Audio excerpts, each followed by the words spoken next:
Chihuahua races. So that's what we're having. Chihuahua races sponsored by the Pet Resort on Main. So get your Chihuahuas in shape.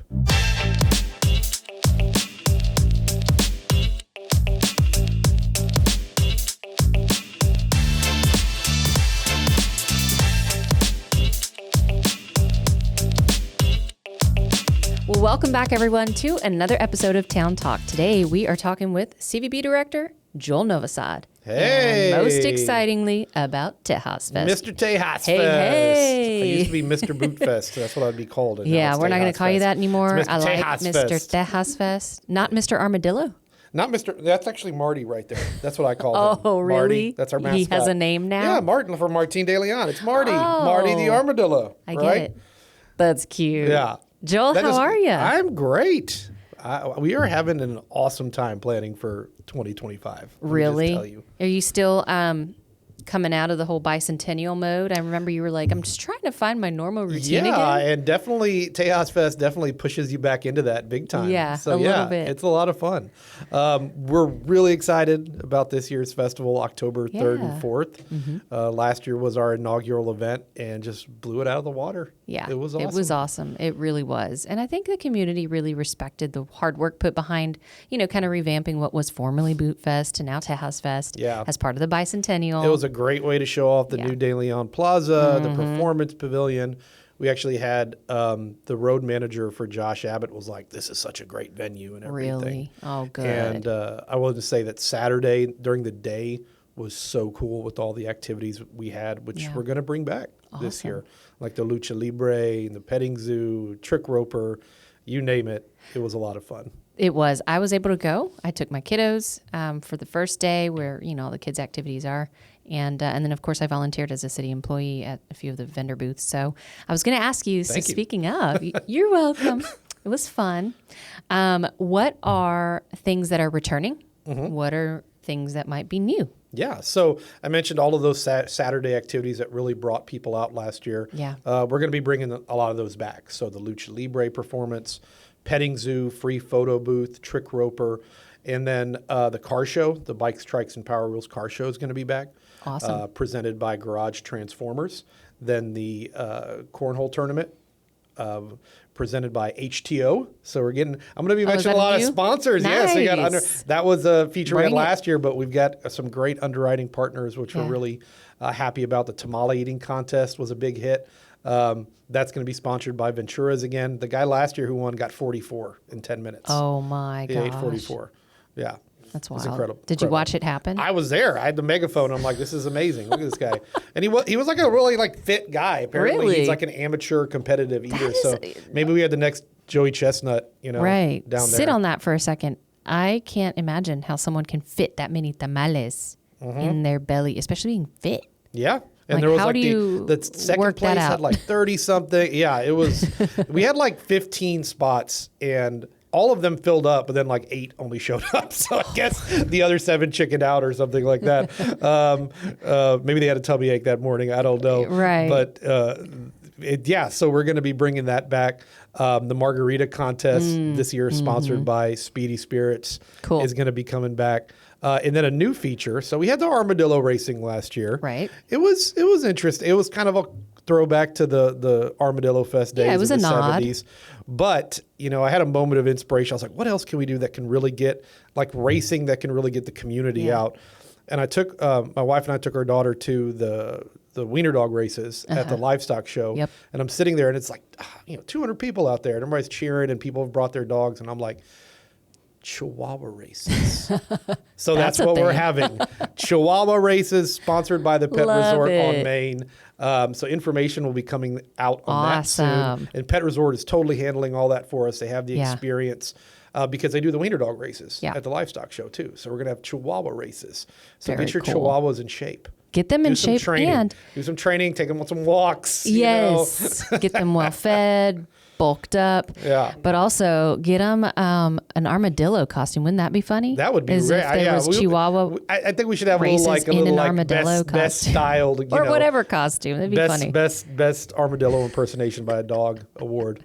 Yeah, it just has to be a Chihuahua, right? Yeah, well, we were working on that. It could be a mixed breed, something like that. Okay, There's got to be some Chihuahua in there. Yeah. But, definitely a small dog. You don't want like this little guy and then a lab running in the lane next to him. Right. But, no, we're really excited about funny. that. It's really just kind of involving the community as much as we can. Yeah. Okay, so quick poll. If anyone's listening or tuning in, send us a comment or a DM if you've got a wiener dog or a Chihuahua that you kind of are looking forward to signing up for this race. Because I'm very curious to see, are there people out there that might have a Chihuahua that's geared up and ready for this thing? Rocky style, Yeah, that's so funny. Dun, dun, dun. Put a little sweater on them. Yeah. And then, so we'll have the course, the Kids Corral coming back, all the inflatables, the Kids Corral stage there. Thank you to Mother Cluckers for doing the market vendors again. We'll have a lot of great food vendors again. Yeah. And one thing I really want to highlight is, a lot of these folks coming out, the food vendors are local. So what, contributes to the economy here in Victoria, we polled our food vendors after Tejas Fest last year, and they all grossed between like $5,000 to $10,000. Oh, wow. So we're going to have 16 food vendors out there again. A lot of them, like I said, are local. A lot of the vendors at the Mother Cluckers market are local.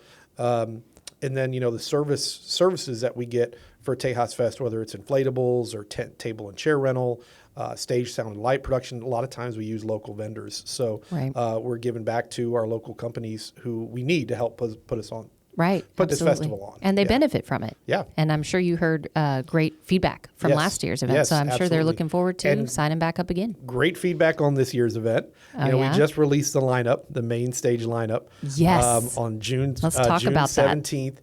Yes. So, last year we had done a all Tejano night on Friday. That was a big success. We're going to bring that back. Yep. So awesome. Friday, October 3rd, we're kicking things off on the main stage with the Crossroads crew. A group of just kind of legendary local Tejano musicians. Oh, cool. A big shout out to Club Tejano and their team over there at Town Square Media, because I really leaned on JP and those folks. Like, here's some acts I'm looking at. What do you think? Right. And he really helped me kind of formulate a lineup. Get a pulse on what the community is tuning into. The Tejano scene. Oh, I bet. So Crossroads crew, following them is a young up-and-coming artist, Madison Pulido. We're really excited to have her. Any relation to Bobby Pulido? Actually, there might be some. I asked JP that. He's like, I think cousin of somebody or something. Okay. So very possible. Time will tell. We'll figure it out. Maybe she comes big as Bobby one day. Yeah. She's still young. Yeah. And then after her is Loca Pasión, which is a really cool high-energy tribute to La Mafia. Oh, I love La Mafia. They've got an awesome show. And then our headliner for that night is Michael Salgado, who is on his 30th anniversary tour, kind of just a legend of That's cool. Tejano, just kind of like how we had Bobby Pulido last year. And all this for free. That's so cool. It's a free show. Everything about Tejas Fest is free.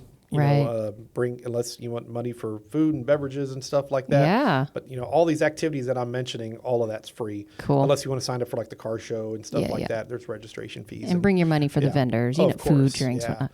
So Friday, you said Madison Pulido.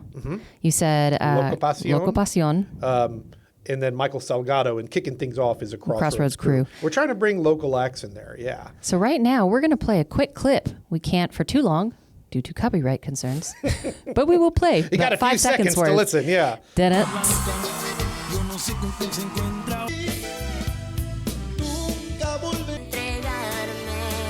And scene. Awesome, right? Exciting. That was good. So yeah, we're really excited to have the all Tejano lineup again on Friday. Yeah. And then Saturday is going to be another great lineup of country music. Kicking things off on the stage is going to be, another local act, the Texas Continentals. You've probably seen them around different venues around town, different benefits and events.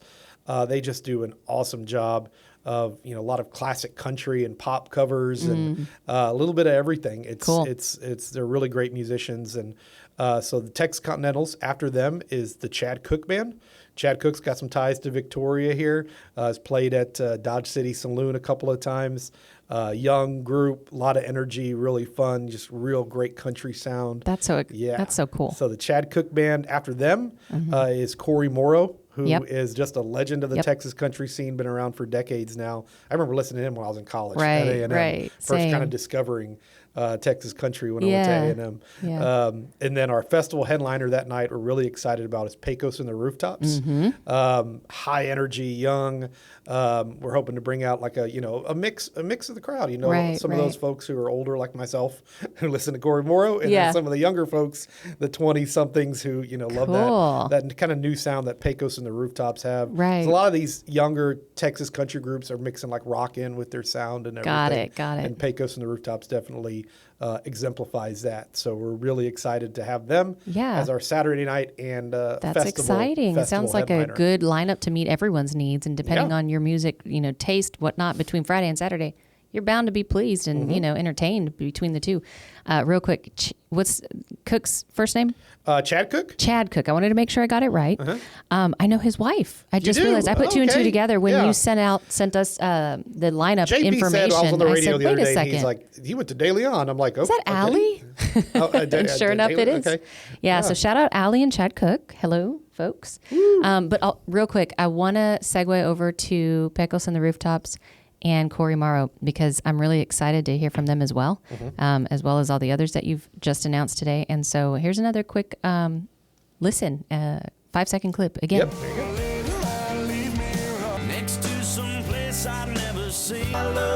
We'll keep it going. I'm just kidding. Yeah. How keep far jamming. can we push this? The rest of the episode is just a jam sesh. And Joel and Ashley's facial responses. But we've got a lot of several great local musicians on Saturday too on the Kids Chorale stage. Going to have Retro Currents, the Crowbars, the band, Dream Stereo, and then the Crossroads Troubadours. So classic country, alternative rock, classic rock, just a little. It's a really cool little stage there too. Yeah. By the Kids Chorale to keep the parents entertained while the little ones are jumping up and down on all the inflatables that we're going to have out there. We'll have a magician. Yeah, we'll have a magician. John O'Brien's O'Brien's you're bringing the magician back. Okay, yeah, cool. He was a lot of fun. My daughter loved him. Yeah. And then VISD Ballet Folklorico. Oh yeah, they were great. We'll have Mariachi Tapatio going around on Saturday, doing a little roving mariachi around the festival. So yeah, it's a lot of it's just so much fun putting this festival on, and was really encouraged to see how the community embraced it last year. Right. And we're just happy to bring it back. Yeah, I'm happy to attend and enjoy it. I say that, but I'm probably going to be volunteering. I'll be working. Yes, I'll be definitely. working it. It's the busiest weekend of my year. Voluntolding. The busiest weekend of my year. Yeah. So, but with, just great, pleasure in doing it for the community. For it's sure. One of the things I'm really proud of that, we've got, it's a true city effort.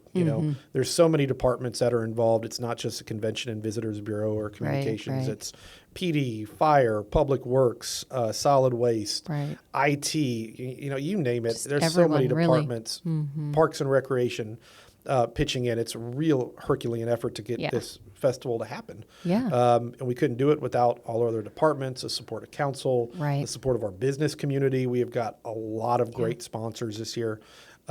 And so I thank them for, supporting this festival because, last year was an inaugural event, and I think the community saw how cool it was, and it really reflects the True to Tejas branding that we've embraced at the Discover Victoria, Texas. We went through the whole branding project and came out with the True to Tejas tagline, and Tejas Fest came from that, including all the iconography, including the one you're wearing right here. Yeah. Love it. Well, I love the brand. I was excited when the brand was even being developed. Happy to have been a part of it. So thanks, Joel, for letting me speak into that. Yeah. But I was very excited to see holistically the group and the community's feedback showcase that they really wanted to honor their heritage, meaning our heritage here in Victoria. And so what better way to do that, what better timing to do that than during the bicentennial year this past year when you unveiled the logo and then its associated the Jag Fest logo and announcement of the event. And so if anyone else wants to check it out or any other information about that, where can they find it? I'm assuming on your website. Well, yeah. So we have, discovervictoriatexas.com. We've got a page specifically for Tejas Fest. You can just type it in directly to tejasfestvtx.com. Yeah. I'm sure AJ can add that like a nice little Yeah, thing at the there bottom you go. there. A little flashing. And then you can directly go to the page on Yeah. our website. We've got the Tejas Fest Facebook page. And we'll definitely start posting more to that probably around beginning of August, really Cool. pushing stuff out there about all that we're going to have at the event. Awesome. Well, I'm looking forward to it. Well, we've talked a lot Tejas Fest, but is there anything more that you want to talk about while we have you? Yeah. So, the CVB, we've been doing a lot of work through the last few months just to get new things back, and promotions going up and again. So we've got the Birding I Spy going on right now. Yep, saw that. In Riverside Park, which is a lot of fun.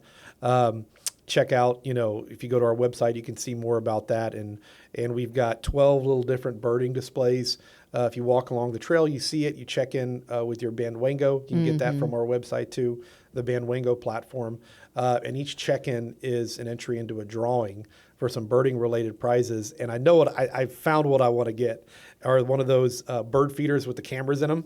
Oh. So you can, like, when the bird flies up, it'll show that up on your phone. would be awesome. You can get them on it, yeah. And so we're going to have a couple of those and some other birding prizes for anyone. So that's going to run through Labor Day. Cool.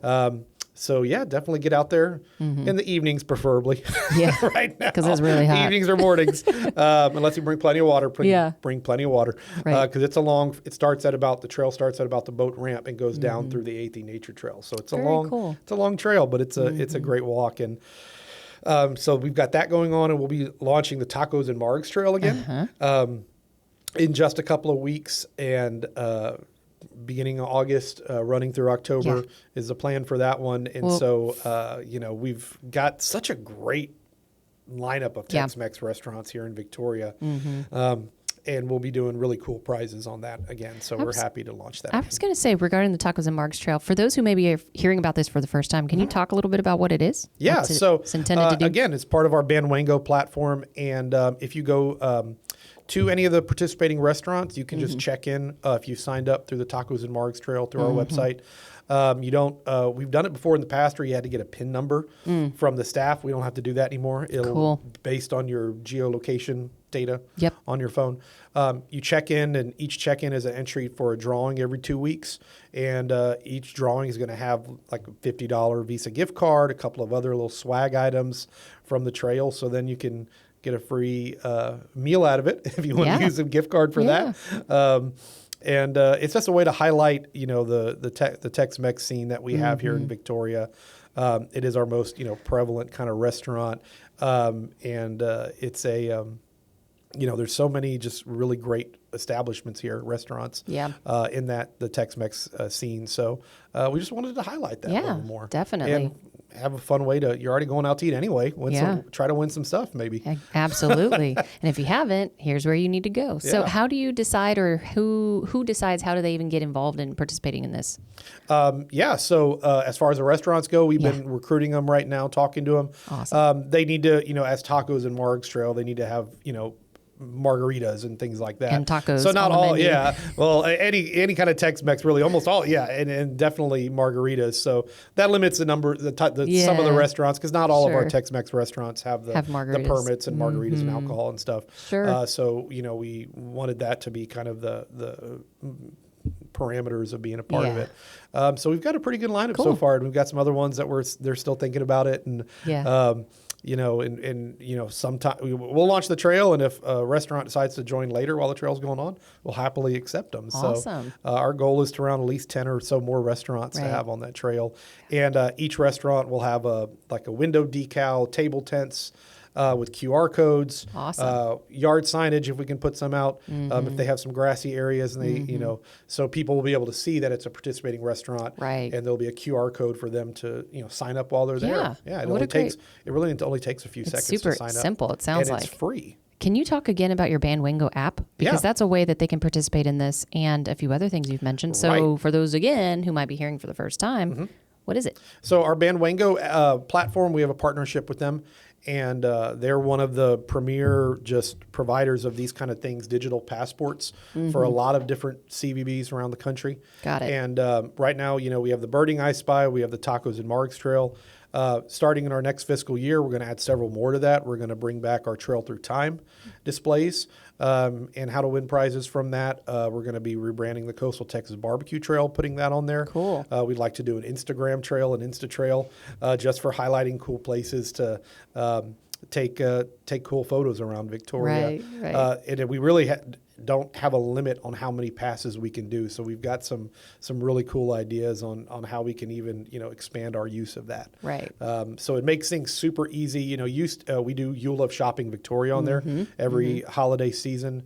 Because, it used to be we'd have to do all that kind of stuff by paper and just the printing costs were insane just for You Love Shopping Victoria.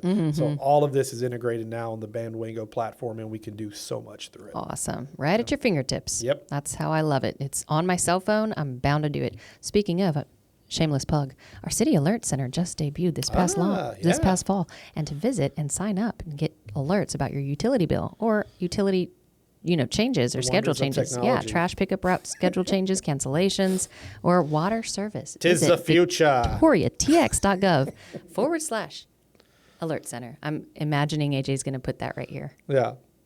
Or there. There. Or there. It can kind of float. Can it be like the screensaver when we were a kid? Say hit the corner. Well, I'll watch it and see if it hits the corner. And this will at least get people to stare for a little longer. Yeah, it doesn't. Yeah. It almost hits the corner perfectly, right? No. Anyway, we had some issues with it when it first kind of launched, and really 23,000 plus people actually actively were using it during the boil water notice. But since then, we were able to identify some technical issues, just sidebar, and address them and get it quickly fixed as far as the navigation within 24 hours. Yeah, so that was pretty quick. We had that when we had IT. We brought our digital calendar online too, and there's still things that it happens. As with any huge technical rollout, but anyway, we're blessed to have that in our system, in our city, and to our community. So same to you. So Joel, man, we've talked about a lot of services that we provide free to our residents. Is there anything else on the horizon we can expect from CVB? Well, we have, some partnerships with some events that we're really promoting, especially in the fall season. We was talking about Tejas Fest, music festivals. I definitely want to do a plug for the Jag Fest happening on September 4th for the Texas A&M Victoria. Very excited about that happening downtown.